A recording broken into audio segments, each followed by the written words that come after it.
Hello students.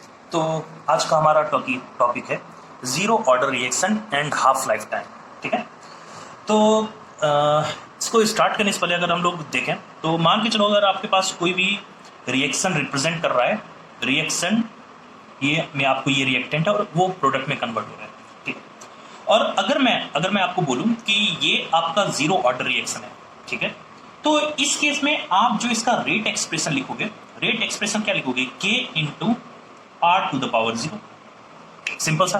ठीक है, तो अगर इस केस में देखोगे तो इसका मतलब क्या हुआ, तो ये अगर जीरो ऑर्डर रिएक्शन है मींस कि इसका रेट ऑफ रिएक्शन जो होगा वो रिएक्टेंट के कंसंट्रेशन के ऊपर डिपेंड ही नहीं करेगा। तो यही चीज सबसे पहले जो आपको जो ध्यान रखना है कि फॉर, अगर मैं यहां पे लिखूं इसको इस केस में, for zero order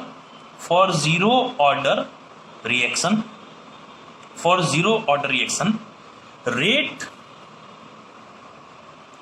of reaction is independent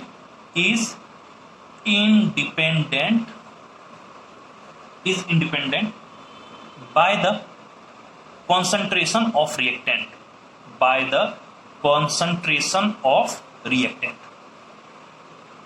ठीक है, ये सिंपल सा चीज आपको ध्यान क्या देना। ठीक है, तो अगर आपको कभी भी कोई भी जीरो ऑर्डर रिएक्शन है तो उसका रेट उस रिएक्टेंट के कंसंट्रेशन के ऊपर डिपेंड नहीं करता है।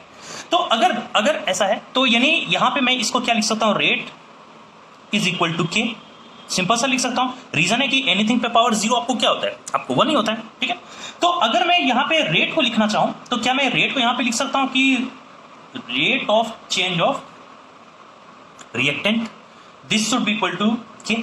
ठीक है, और ये आपको पता ही होगा क्योंकि रिएक्टेंट का कंसंट्रेशन डिक्रीज होता है तो रेट ऑफ रिएक्शन को पॉजिटिव बनाने के लिए लोग नेगेटिव लगाते हैं यहाँ पे। तो यहाँ पे अगर मैं इसको सिंप्लीफाई करूं तो क्या मैं यहाँ पे लिख सकता हूं, क्या d of r is equal to k into d t, लिख ही सकते हैं। ठीक है, अब अगर आपको ये जो रिएक्शन दिया हुआ है रिएक्टेंट से ये प्रोडक्ट, ये जो आपको जीरो ऑर्डर रिएक्शन दिया हुआ है, इसमें मैं ये एज्यूम लेके चल रहा हूं कि जब t इक्वल टू 0 होगा, मीन्स जब इनिशियल कंडीशन होगा तो r का वैल्यू r0 के बराबर होगा। मीन्स r0 क्या रिप्रेजेंट कर रहा है, r0 रिप्रेजेंट कर रहा है इनिशियल कॉन्सेंट्रेशन ऑफ रिएक्टेंट को। ठीक है, तो ये r रिप्रेजेंट कर रहा है r0, ये रिप्रेजेंट कर रहा है इनिशियल कंसेंट्रेशन ऑफ रिएक्टेंट को।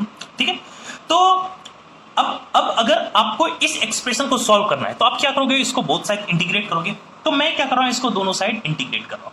ठीक है, अच्छा एक चीज आप शायद ध्यान दियोगे कि यहाँ पे मैंने नेगेटिव यहाँ पे छूट गया था साइन। ठीक है, तो मैं यहाँ पे इसको मैं एक बार और लिख दे रहा हूं। यहाँ पे मैं लिख रहा हूं d of r is equal to minus k into d t. ठीक है, तो अगर आप इसको बोथ साइड इंटीग्रेट करोगे तो ये हुआ। अब इंटीग्रेट करने पे लोअर लिमिट और अपर लिमिट पुट करना होता है। तो रिएक्टेंट का अगर आप देखोगे स्टार्टिंग वैल्यू R0 है तो इसका लोअर लिमिट हो गया R0, और किसी इंस्टेंट पे मान के चलो रिएक्टेंट का वैल्यू आपको R होगा, तो उसी तरह से इनिशियल वैल्यू ऑफ टाइम आपको क्या होगा 0, और लेट ये वेरी कर रहा है 0 टू t। यहां तक सही है। तो अगर आप इसको इंटीग्रेट करोगे तो dr का इंटीग्रेशन क्या होता है r, और इसका अपर लिमिट है r से R0, और अगर आप देखोगे इसका dt का इंटीग्रेशन क्या होता है t, और इसका अपर लिमिट है t, इसका लोअर लिमिट है 0। तो अगर आप इसको सॉल्व करोगे तो यहां से आपको एक वैल्यू आएगा r minus r0 is equal to minus k into t. यहां तक सही है। और सबसे पहला तो एक चीज तो मुझे यहां पे इसको यूज करना है, तो मैं अगर इसको एक सिंप्लीफाई करूं तो क्या लिख सकता हूं, r is equal to minus k t plus r0, ये लिख सकते हैं। तो ये एक फर्स्ट आपको एक्सप्रेशन ध्यान रखना है क्योंकि यहां से कुछ इंपॉर्टेंट कंक्लूजन आपको विथड्रॉ करते हो। यहां तक सही है। ठीक है, तो अब अगर मैं इसी को फिर से रीअरेंज करूं, ये वाले स्टेप को फिर से रीअरेंज करूं, तो अगर मैं यहां पे नेगेटिव कॉमन ले लूं तो आप यहां पे देखोगे, अगर मैं इसको फिर से अरेंज करूं तो मैं यहां से लिख सकता हूं कि R0 minus R by T is equal to k, लिख ही सकते हैं। तो ये हमारा एक रेट कांस्टेंट का एक्सप्रेशन आया for the zero order reaction का। ठीक है, तो ये चीज ध्यान देना है कि आपको जीरो ऑर्डर के केस में आपको एक्सप्रेशन क्या होता है रेट कांस्टेंट का, तो ये हुआ हमारा एक्सप्रेशन फॉर रेट कांस्टेंट, यहां तक सही है। ठीक है, चलो अब अगर ये रेट कांस्टेंट का हमारा एक्सप्रेशन आ गया तो यहां से हम लोग कुछ एक इंपॉर्टेंट चीज यहां पे हम लोग देख लेते हैं। तो यहां पे हम लोग सबसे पहले एक जो इंपॉर्टेंट कंक्लूजन निकलता है इसका ग्राफ, ठीक है। अगर मुझे रिएक्टेंट और टाइम के बीच में ड्रॉ करना है ग्राफ, तो आप साफ देखो इस इक्वेशन 1 को अगर देखोगे, अगर t इक्वल टू 0 हुआ तो r का वैल्यू किसके बराबर हो गया, r नॉट के। यानी जब t का वैल्यू 0 है तो ये पॉइंट किसको रिप्रेजेंट कर रहा है, r नॉट को। और अगर r और t के बीच में ग्राफ ड्रॉ करोगे तो देखो इसका स्लोप आपको क्या है, नेगेटिव। इसका स्लोप क्या है, नेगेटिव, और इसका वैल्यू क्या होगा, k। तो जैसे जैसे टेम्परेचर जैसे जैसे टाइम बढ़ेगा तो ये एक स्ट्रेट लाइन को रिप्रेजेंट कर रहा है जिसका कि ग्राफ आपको कैसा होगा, नेगेटिव स्लोप के साथ। और इसका स्लोप आपको क्या है, इस ग्राफ का स्लोप है बराबर आपके k के, ठीक है। और ऑब्वियस है ये रिप्रेजेंट कर रहा है कि ये आपको नेगेटिव स्लोप है, ठीक है। तो ये एक इंपॉर्टेंट कंक्लूजन है जीरो ऑर्डर रिएक्शन के लिए, ये ग्राफ आपका यहां तक सही है, ठीक है।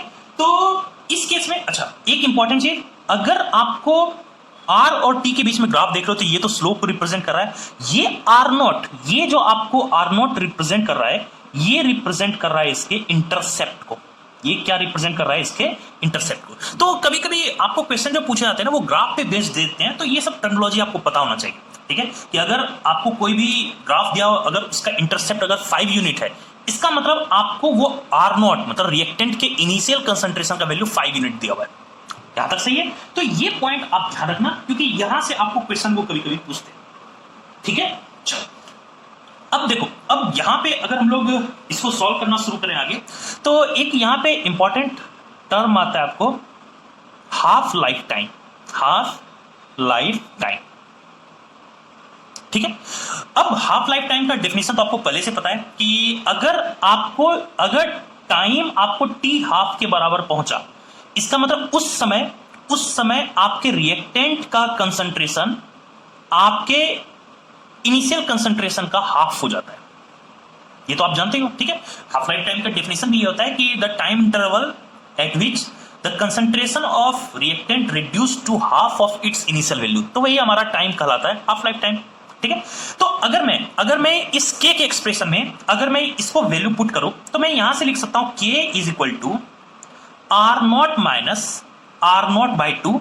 अब इस रिएक्टेंट का वैल्यू आर नॉट बाई 2 कब हो जाएगा, जबकि टाइम पीरियड आपको कौन सा आएगा, टी हाफ टाइम पीरियड।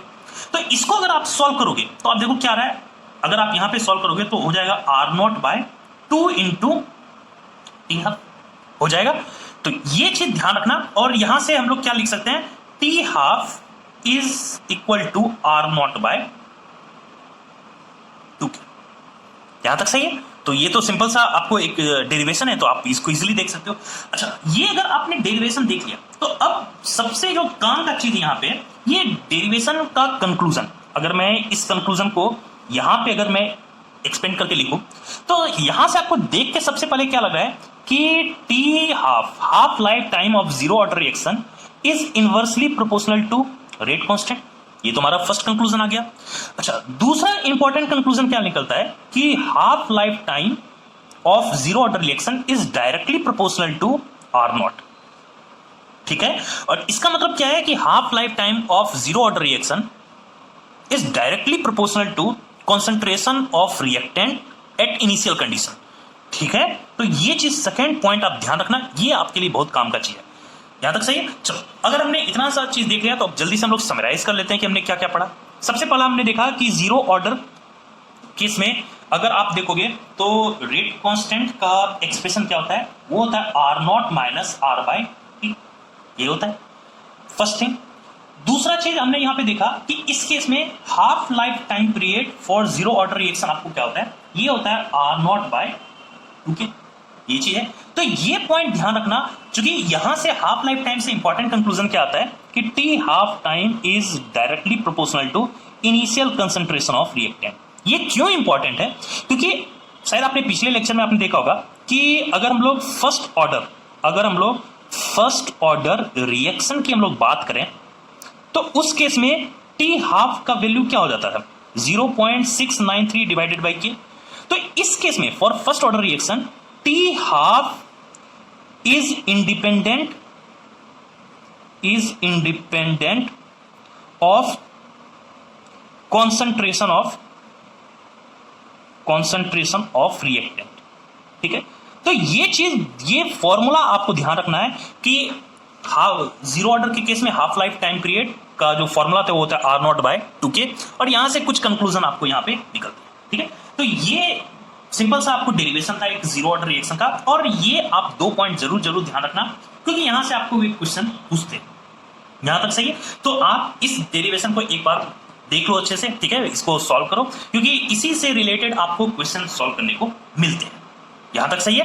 ठीक है, तो आप इस डेरिवेशन को देखो, हम लोग नेक्स्ट लेक्चर में इसके न्यूमेरिकल्स प्रॉब्लम के साथ यहां पे आएंगे। ठीक है, तो तब तक आप इस पूरे डेरिवेशन को एक बार ओवरव्यू कर लो। ओके।